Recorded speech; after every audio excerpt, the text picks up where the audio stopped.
ब्राह्मण हमारे लिए पूज्य हैं। कुछ विधायकों ने बैठक की। मेरा उत्तर है और था, इसमें गलत कहां से है। ब्राह्मण हमेशा पूजनीय हैं, पूजनीय थे, पूजनीय रहेंगे। ब्राह्मण के सम्मान में क्षत्रिय मैदान में योगी नेतृत्व पर उठ रहे हर सवाल का अब सियासी उत्तर भी सामने दिखने लगा है, क्योंकि इन दिनों उत्तर प्रदेश की चर्चा खूब ज्यादा है। उत्तर प्रदेश की राजनीति में इन दिनों ब्राह्मण विधायकों की कुटुंब भोज बैठक के बाद उठा विवाद केवल एक जातीय बहस भर का मुद्दा नहीं रह गया, बल्कि अब यह उस सियासी नैरेटिव की भी एक परीक्षा है जिसे विपक्ष और सोशल मीडिया के कुछ मंचों पर भाजपा ब्राह्मण विरोधी है कहकर स्थापित करने की लगातार कोशिश की जा रही थी।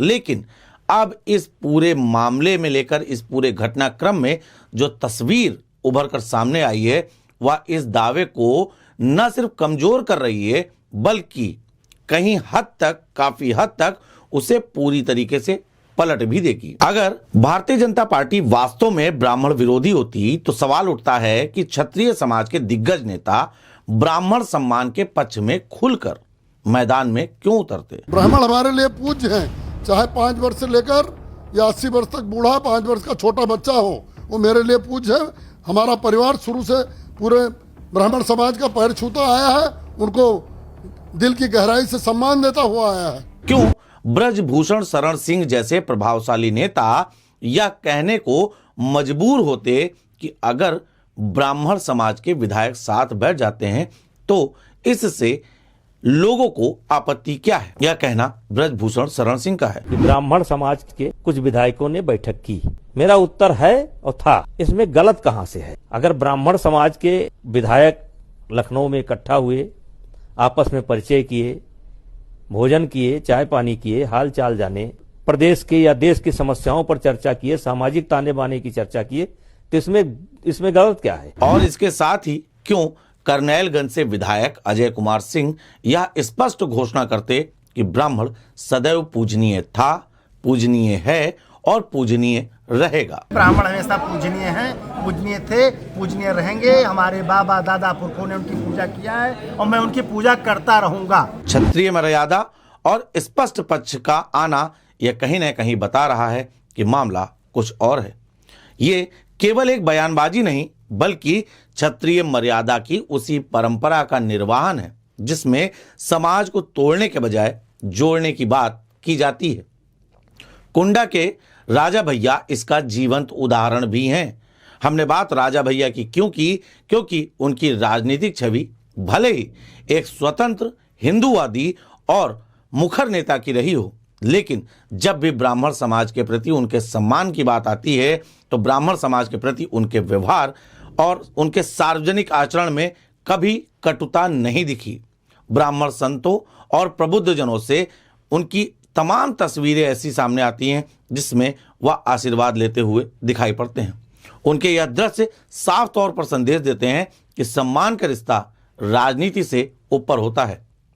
शायद इसी के चलते राजा भैया सीएम योगी आदित्यनाथ के पैर भी छूते हैं। इस पूरे घटनाक्रम में एक नाम केंद्र में बार बार उभर कर आता है और वो नाम है मुख्यमंत्री योगी आदित्यनाथ। राजनीतिक विश्लेषक भी यह बात मान रहे हैं कि समाजवादी पार्टी द्वारा लगातार क्षत्रिय नेताओं पर सवालिया निशान लगाए जाने के बाद क्षत्रिय नेतृत्व ने सपा से दूरी बनाई, ये जगजाहिर है।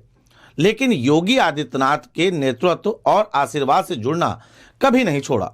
फिर चाहे वो अभय सिंह हो, राजा भैया हो, करनैलगंज के विधायक हों या अन्य क्षत्रिय समाज के नेता हों, सभी का रुख इस बात को साफ करता है कि योगी नेतृत्व उन्हें स्वीकार्य ही नहीं बल्कि मार्गदर्शक भी है।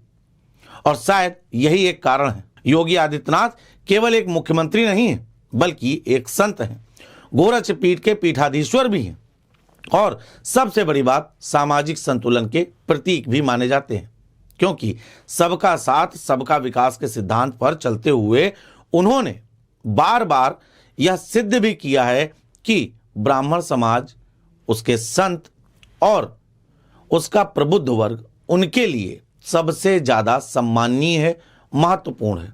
संभवतः यही कारण है कि उनके नेतृत्व में काम करने वाले क्षत्रिय नेता भी उसी भावभूमि को सार्वजनिक रूप से व्यक्त कर रहे हैं, जिसके ज्वलंत उदाहरण बार बार सामने निकल कर आ रहे हैं और या न सिर्फ सोशल मीडिया बल्कि मीडिया की हेडलाइन में भी बने हुए हैं।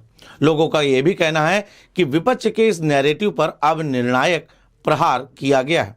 इस पूरे मामले में समाजवादी पार्टी की तरफ से बयान आया था, लेकिन उसके बाद ब्राह्मण विधायकों की बैठक के बाद सोशल मीडिया पर जिस तरीके के आरोप लगाए गए थे वह जमीनी हकीकत से मेल खाते हुए नहीं दिख रहे हैं। ये हम दावा नहीं कर रहे हैं, बल्कि राजनीतिक पंडित कर रहे हैं।